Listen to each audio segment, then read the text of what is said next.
So I'd like to introduce Christian Prilhofer. He is the owner and CEO of Prilhofer Consulting, and he began his professional career as a mechanical engineer. In 1994, he founded his company in Germany. And since then, Prilhofer Consulting has established itself as the world market leader in planning and consulting for industrial production. Numerous factories have been planned worldwide, and the precast concrete building system has been successfully introduced. So please welcome Christian.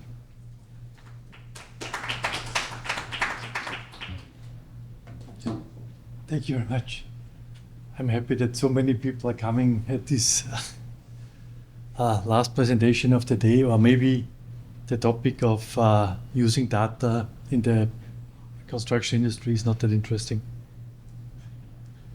As said before, we are the world market leader, and our product is just information, planning, and advice. So we are not delivering any machine, software, or other things. And we do this for all the customers worldwide because precast or prefabrication, and you have a factory, you need more than just one machine or one system. So this is an integrated process, and for that process, so you need different players like software, hardware, machines, cranes, whatever, and we bring them all together. And this is what we're doing. And our product and all that is like the architect in a building. The architect also didn't make windows or whatever. He's just responsible for design and that everything works together. So it means our product is purely the success of our clients. The productivity in construction, all these big consultants like McKinsey, they wrote a lot about that and think a lot about that. And in 1998, there was this investigation, and the end of this investigation was the problem is information. The problem is not material, not workers, not whatever. The problem is lack of information in the construction. And then BIM was invented, or how to say, but this was just a result of things that was happening before, because also before you cannot build a building without having any drawings.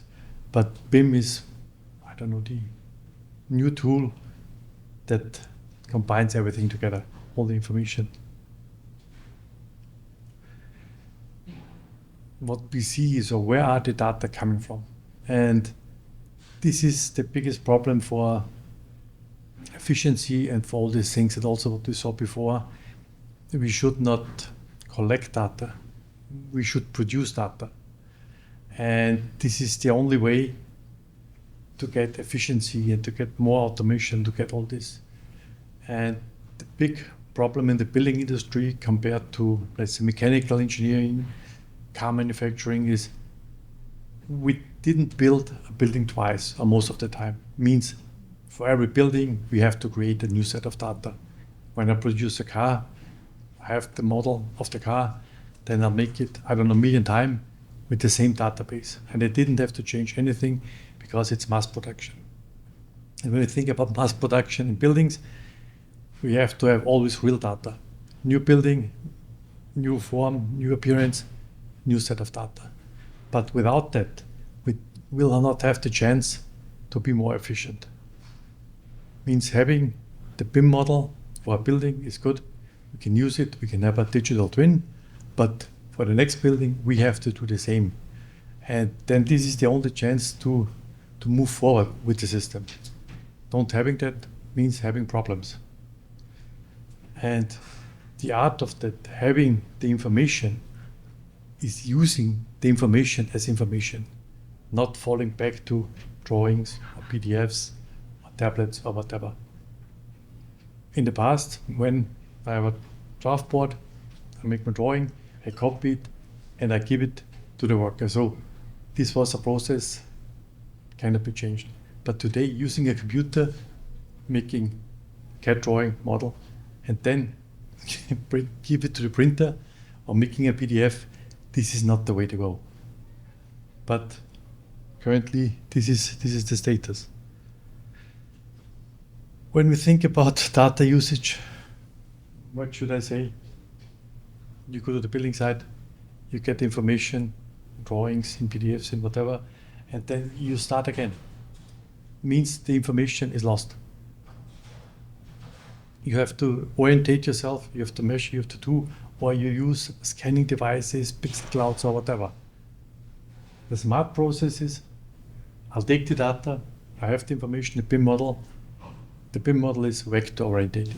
Means I have to take the information and then convert it into machine language, into HTML language, and then I can use the data direct.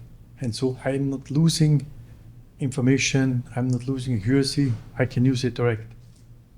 From the CAD system to the machines to the part. And this is the way to go. And with this, we gain efficiency by itself, because I can skip so many processes, they can cause to failures or to delays. How did this start in Europe? In 1985, all of a sudden, we have personal computers, we have CAD systems, and we have PLCs. And everybody can have it and can use it. And at that moment, the precast producers think, why can't we use the data direct? And what you see in the pictures, this is Launband Productions. And in the past, the guy with the drawing goes over, start to measure, start to do, and it takes him an hour for one bed. Then plotter was introduced. They said large scale plotter goes over 10 minutes, all the information on the bed. And same with reinforcement, because with reinforcement, they go away from the meshes to single pass because of efficiency and don't have this much waste. Then somebody has to be there at the machine putting in 20 pieces, diameter 10, length 6 meters. No, the information was direct at this time with floppy disk from the computer to the machine control. And this was raising the efficiency for 50%. But the workers are not working fast or whatever. Only the processes that are not necessary were skipped by using the data direct from the computer into the machine. And you know, this was the time where a fax machine was state of the art to transmit data. And at this time, nobody knows that it was BIM, but it was there.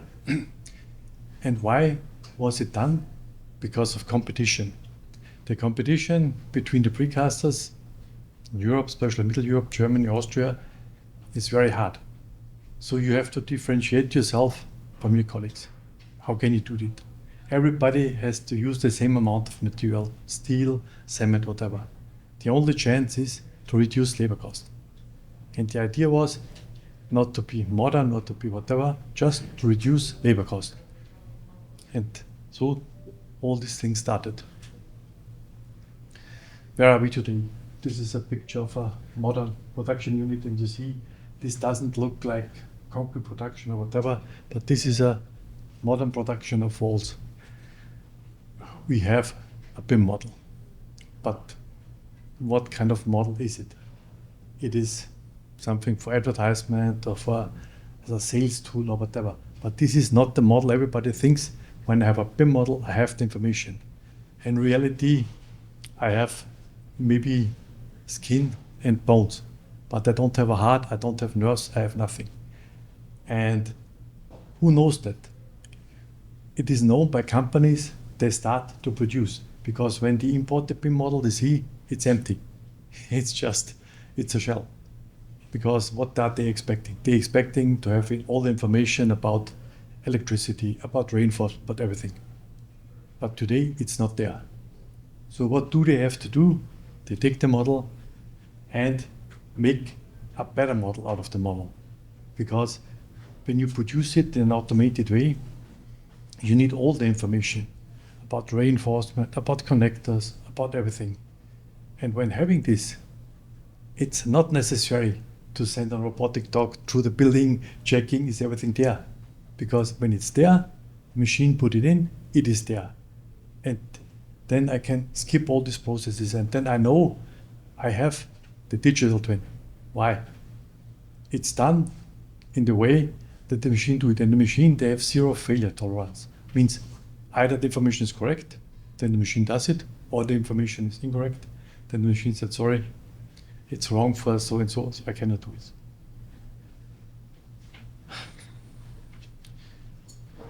Where do we have to go? To be more efficient, we need all this data. Currently, we need, let's say, just as much data as everybody thinks to have on the building side. And then the next question is, we need skilled labor. When I have clever machines, I don't need skilled labor. This is the same like in the automotive industry. They don't have skilled labor at the assembly lines. They have people, they go there and they are trained to install a wheel or to install whatever, a door. And this must be the future, because having too skilled people means getting too costly processes, and in reality, the brain work should be done in the office, not on the building side. Sending incorrect information, and then we need skilled people and say, yeah, this is not right on the drawing, but it doesn't matter, I know how to do this, so I will fix it. And when we talk about the digital twin, about what level of accuracy are we talking about? When I have precast or prefabrication, I have everything. Because what is not in the model is not in the part. It's not there. So I'll get it. I get this information for free. Because I have to have it, otherwise I cannot produce. And we know when data is available, then everybody wants to have it. You need data for this and for that. And when using prefabrication, we raise efficiency and we get all this for free. When I take the current building process and then I have to put BIM on top, I make the process more expensive. Why? Because I do something and at the end, most information cannot be used on the building side because the tools and everything is not there. Also, today I heard a lot of presentation about AI. How can I have artificial intelligence when I don't have data? And all this goes hand in hand. So at the end, if we don't go to efficient processes, just producing data, then BIM is a disadvantage. Why? I do a lot of things and at the end, nobody cares, or I do it only for the digital twin, but not to make the process more efficient. And the efficiency in the process comes only with automation. But automation on the building side failed. Since the 90s, there are a lot of tests, putting robots, putting bricks, 3D printing, whatever is tested on the building side. But everybody knows the environment on the building side. And then you find out it's hot, it's cold, it's windy, it's whatever. And machines with a certain precision cannot work there. And then I have to build a temporary building over the machine, over the building. And this is not the way to go. Maybe for a single family house, but this is not the way to go for mass production or for multi-story buildings. This is a picture of a modern production plant, how it should be.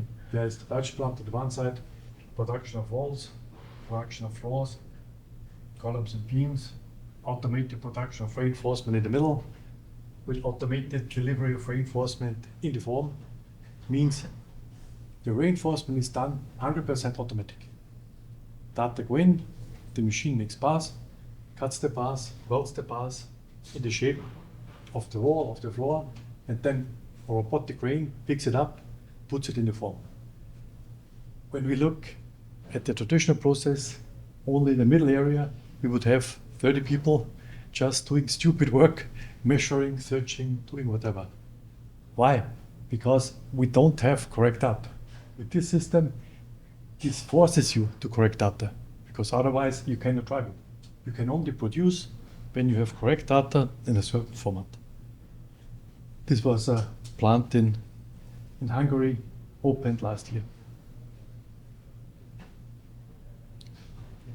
So automation is not the end itself. So automation is the answer for the upcoming changes. As I said, lack of workforce.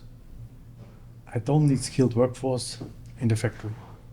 I need people that are willing to work, that are motivated. And when I remember in the 90s, a worker all information he got from the television, from the radio, and from the newspaper. And then you have to force this pure guy to work with an automated machine. It's a small display, and then he said, failure F10, you have to do this and that. This was a real challenge for all the people in the 90s to work with automated machines. Today, when somebody uses a smartphone, he can easily work in the factory because all the information he gets is window-based and he knows how to do this. And so it's not important anymore that we have skilled bricklayers or whatever. We need people that are motivated to keep the factory running. And we train them for one job, reinforcement, molds, whatever. Same in timber industry. I train them for one job. This can be done in a few weeks, and then I can produce in a better quality as on the building side and simpler. We are reducing CO2. Why? We are slimmer, we use the material better, and we are not producing any waste and dirt and noise and all these things. We had a project in Singapore, and the biggest problem there was noise on the building side. Why? It is so congested, and they are basically working 24/7, and so the Singaporean government banned traditional processes on the building side. Why? Because all the neighbors were complaining, and this is a problem. And we get also much higher quality of buildings. Why? We are producing in a millimeter range, means everything fits there according to the drawing. And we not rely to any workers or to other things. It's produced piece by piece, like when I make a machine. I have workshop drawings, and everybody makes a little piece of the machine. And at the end, the machine fits together like an engine, and it works. And I'm not relying to certain trades or other things that they do this right, or they do this in a way as it should be done. And also health and safety, which is also a big deal, that on the building side, it is more and more problematic with people that are maybe not so good skilled to work. And when they just have assembly work and they bring away all these other processes which are dangerous or needs more preparation, then I'm faster. When I make today, I can make bathroom pots, and all the trades for bathroom tiles and everything is done in the factory. So I ship the bathroom to the site, I install it, and 20 minutes later, in theory, I would be able to use it.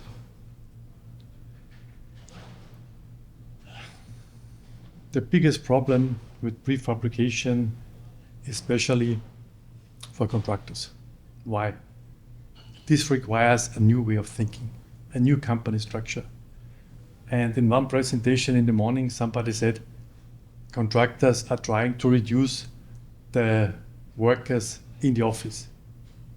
This is if I would think about smart animals, I reduce the brain to be smarter. So this is something which is not working. It's the other way around. I have to think, how much of my workforce can I reduce on the building side? And then if I can reduce 20 there, maybe I get 2 more in the office. But this is a benefit, because I will get these 2 more in the office in any case.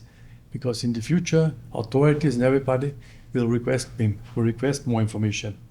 So I have to upgrade the office. And if I don't use the information that are creating there on the side, I have a disadvantage. And we see this from all our clients all over the world. When we get an approach and say, I need a movable factory, then we know it's a contractor. Because the contractor is like a gypsy moving from side to side. And then said, how far do you want to move it? Yeah, 30 kilometers. And why? Yeah, because we do it always, we move from side to side. And this is, and when you see with this thinking, you're not able to be more efficient, because we need to change the process. And the process is as it is here. It starts with architecture, building system, structural, and it goes just in one direction and not back, and not say, yeah, in theory, we know how the building should look like. Start digging, start doing something, the information will come. This is the wrong way. because this leads to inefficiencies, and this leads to problems. And there are a lot of companies in the exhibition that make small patches for these problems. But the real problem is bigger.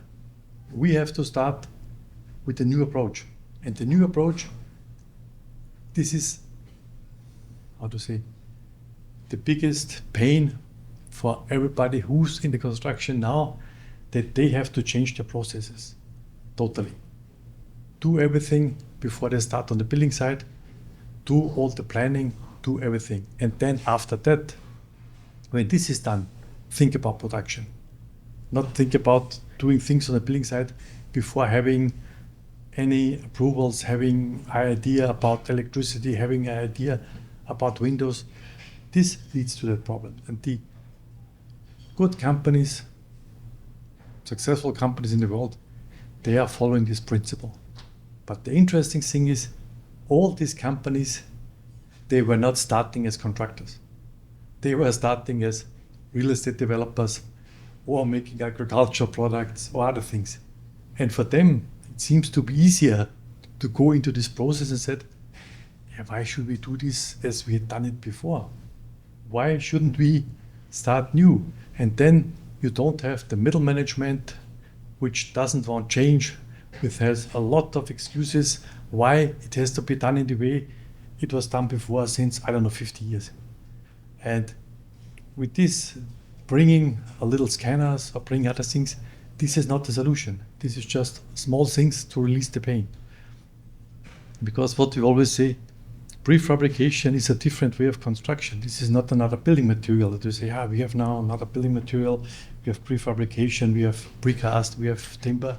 No, this is the result. The result of the brainwork in the office is that we say, okay, it's maybe smarter to produce it, to streamline it, not to say we start everything at once and then after, a few weeks, we look where we are and then we correct ourselves. This is not the way forward in efficiency. Same process in a different form. In the middle is the data. And so the circle is the same, but everything has to go via data. And then it works. When the confirmation comes, engineering, production, installation, and nothing in between. And not to say, let's ship it, and then afterwards we think where we can make the openings for the pipes. No, we need to know where the pipes are. Then we put the pipes in the CAD system, in the BIM model, and then to make an opening in fresh concrete, it's easy. Or to drill a hole in the factory, it's 20 times easier as to do this on the building site. Why? I have an environment, I have everything. And I know where this should be done. And this is the heart. And the rest is following what the brain. It's the brain, and the rest is following the brain.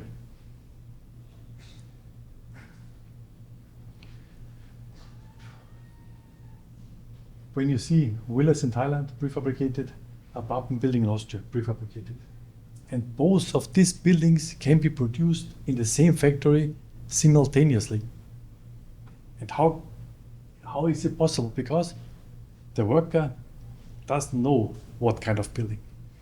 The worker just has to keep the factory running. And the information comes from the CAD system. And the one wall goes in the apartment and the other wall in the villa.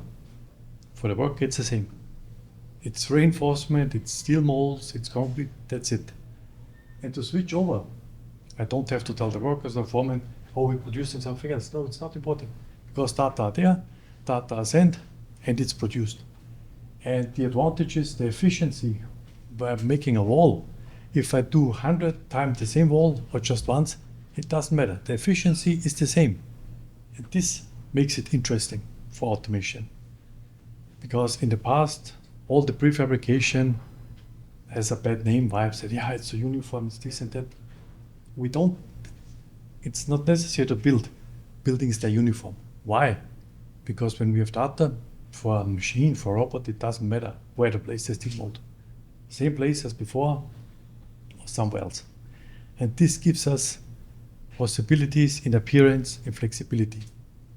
But as said before, without data, no automation, no efficiency.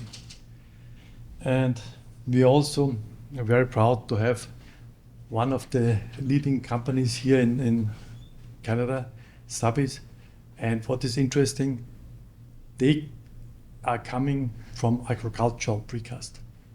And so it maybe was easier for them to analyze the process and go a different way.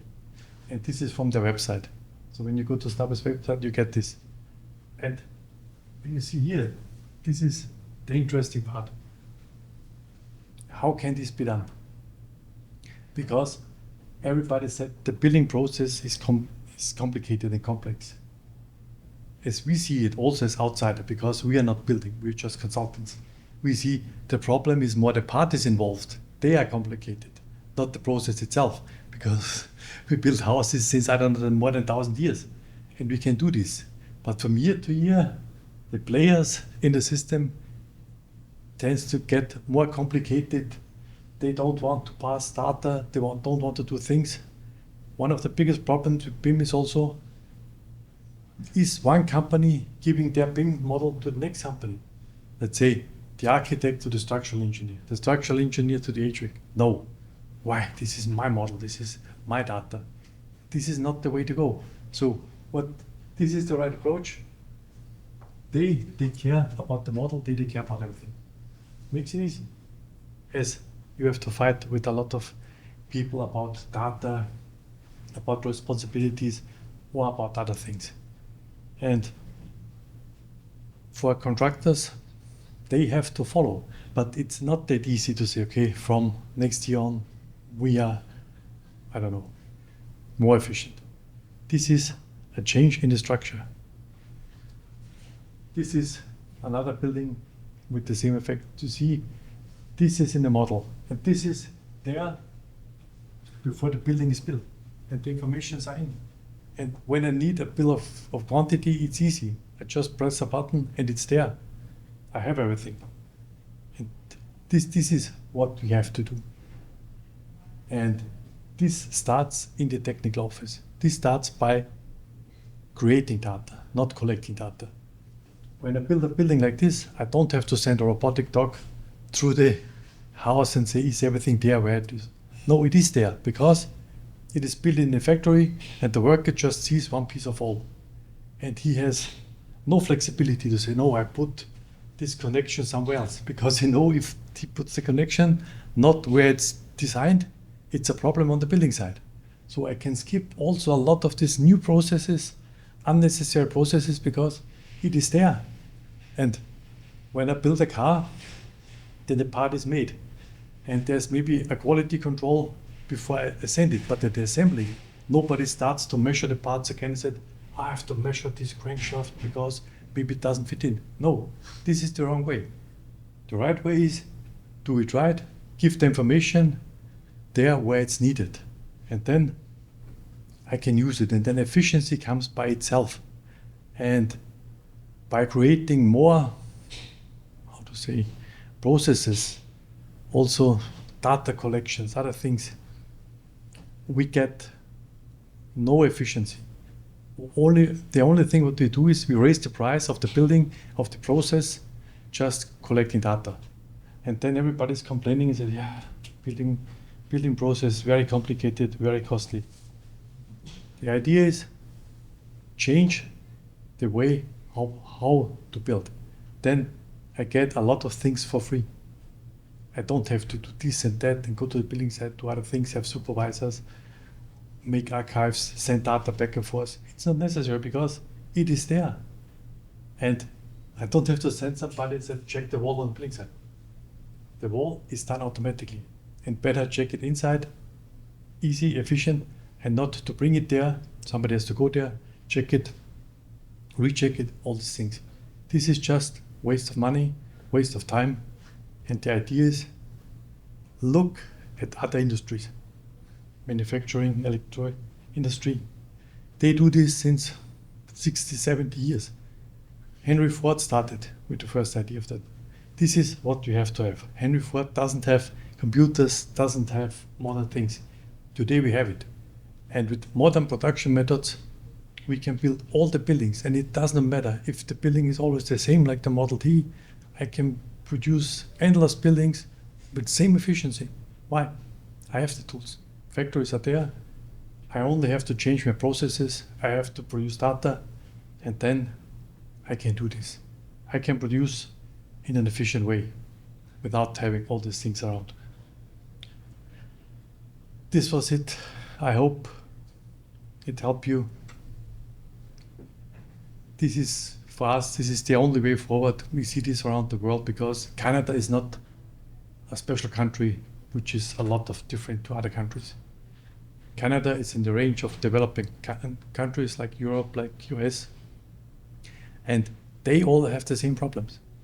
And the way to do this is to make a drastic change, not small steps. With small steps, we try small steps now since 50 years, and you see productivity doesn't raise a lot. And new buildings, these are more machines where we live in, not the building as it was before, a few walls, floors, and windows. Thank you very much.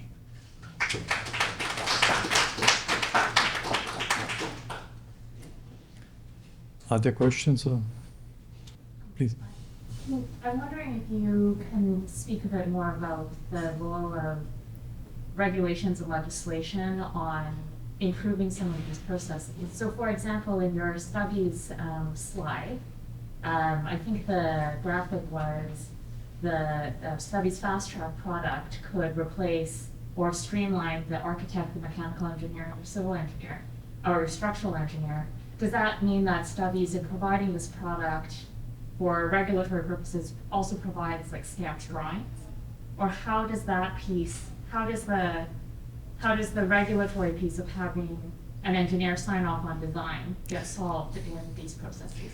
I think what this graph should say is they don't skip it. They have to follow the process.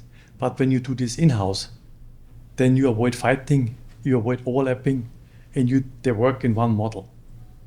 And today in reality, when you do this, the normal process, you work with 3 models, and then importing, back and forth. The idea is not to do something what is not according to standards or whatever. The idea is to do just what is needed, not more. And today, when you see what is created in data, maybe there is 50-70% waste, because the one party doesn't give all the data to the next party, and again and again. And this makes the process slow and costly.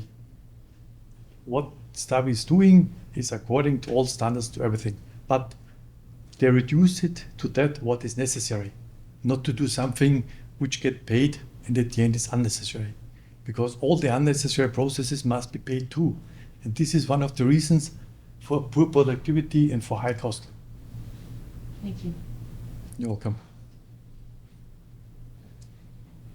So what are some examples of ways that you can streamline that information transfer? So like in design, you have like the architect model, the structural model, mechanical, you link them all together so you can see what everyone's doing. But then when you go into construction, they basically throw that in the garbage and remodel everything. So that's a huge inefficiency, right? Yes, why? Because when you pass a 3D model to the next party, you're naked. They know what you do, how accurate you make the drawings, how accurate you do everything. And for the building side, I don't know, 3-4 millimeters, doesn't matter. Nobody cares. But when you want to do this in an automated process, so you import it and say, okay, I have to do this. See, okay, the support is not correct. This is not correct. Building side, they say, yeah, it's not correct, but I know, I'm skilled. I know how to do this. But the machine has 0 failure tolerance. So you see the model, and you see the model, I wouldn't say it's wrong. It's not made in the precision as it should be. And this is the reason then for all the precasters, they say, I can use maybe the overall dimensions, but the rest, the supports, the openings, all this is not done correct. So I have to redraw the model, because if I don't redraw it, I cannot use the data for the production. Because what do we have to do? This vector-oriented drawing has to be transferred in machine language, like when you have a printer driver. For a printer, it doesn't matter which hardware and which software, you have to transform it in printer language, and then the printer prints it. And this is very similar to the machines. You have to transform the information from vector to machine language, and then the machine is producing it. But we need real accurate data. And if there's a bar, it has to be diameter 10, not 9.9 and not 10.1, because the machine said, sorry, I don't have this diameter. I cannot produce it. Yeah. So would it make sense, of course you need a different contract method, but to bring in like the precast manufacturers during design, and they can work on with models? In Netherlands, they have something they call building team. And building team means the precaster is sitting at the table from day one. This makes the process more efficient, because then when the precaster has also an opinion that, look, we cannot do this, we cannot make huge cantilevers. If you do this, you double, triple the price, or things like that. What we see around the world is the future is there will be bigger companies. Like one of our best clients in Thailand, they come from real estate development, and they say, okay, we have to be more efficient, we have to build more. And at the peak, they were building 50 units a day, 50 units a day in 3 factories. And how can you do this? When you think about a traditional process, think about the workers, the supervisors, it's what kill you. With precast, it's easy. A small building site, 1 crane, 4 trucks, 2 days, done. Next building site. And sorry, I'm with Stubbies. For many of our total precast buildings, the ones we're probably most successful at is we'll work directly with the owner and we're part of the design right from day one. Yeah. Or else what happens is the architect will design it, and when we're brought on board, you're kind of back to the drawing board, you know, rejigging everything, making it precast friendly, whereas we're involved right from day one. It's a lot more efficient. So does that come from the architect suggesting they want to do precast panels, and then the Usually the owner. The owner. The owner of the building. Okay. The architect is an artist. The architect wants to have. Yeah, it's to appease the owner, because the owner is gonna endorse that decision, right? No, every case is different, but it often comes from the owner. No, I mean, yes, if you go to the owner directly, because he's the one making the decision, especially if you are in later stages, right? Mhm. And also, it's more complicated if you add, the first question we had about the regulations, if you switch from some, depending on the Correct. point that you are in the process and the design phases, you need to switch gears, and the later you get it, it's more complicated. Yeah, no, I agree. I think what we are talking about Toyotas, not Ferraris. Mass production is, we're building Toyotas. And this is maybe in quality-wise better than a Ferrari. Maybe not just prestigious, but better car. And we have to think from mass production. We have to think about prefabrication. If somebody has a lot of money, they can build a house, however, doesn't matter. But for the crisis in apartments, in living space, we need to build Toyotas. Very good, affordable price, fast. This is what we have to do. And then the owner said, sure, I want a Toyota because maybe I'm not living in. I want to have it fast, good quality, and less complaints from attendants. So what do I build? We also had one interesting approach from Germany, from a real estate developer. And this guy said, I want to have a precast factory. And I said, why? Yeah, all the problems on the building site and with the future owners, they come and measure and we fight for things and that. And the architect said, I cannot make decision before I'm in the building, things like that. And when you analyze this, you say, okay, I want to get rid of all these guys. I want to have prefabrication, installation, and then it's there. And the architect has to do his work before we start on the building site. Why should an architect go to the building site? If he done his work correct, what should he do? It is there. Do you see designers on the assembly line of car manufacturing? They're not saying, oh, look here, this whole. No, they do the work, they send the data, that's it. This is the new way. But yeah, tradition sometimes, and maybe also wrong payment systems, or how say fee systems, that it's necessary that the architect goes to the building site. For what? If he gives all the information before and they follow the information, it's like as he designed it. Not to say I have to come and you have to see this and you have to correct this and this. No, this makes the process complicated, slow and expensive. I come from mechanical engineering, and for me it was new when I come in the building industry and when I heard, because in mechanical engineering nobody would start to build a machine without having all the drawings. So now let's cast the body, we think about the rest. So in 2 weeks we send you the rest. I said, no, if we don't have everything, we don't start. Yeah. In building it's normal. We start, we can imagine how it looks. Yeah. Let's stick. Yeah, that's happening a lot more.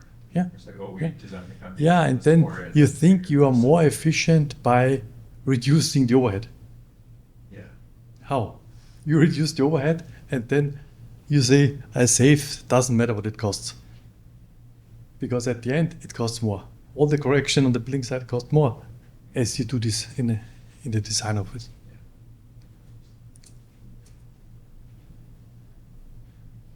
More questions? Thank you again.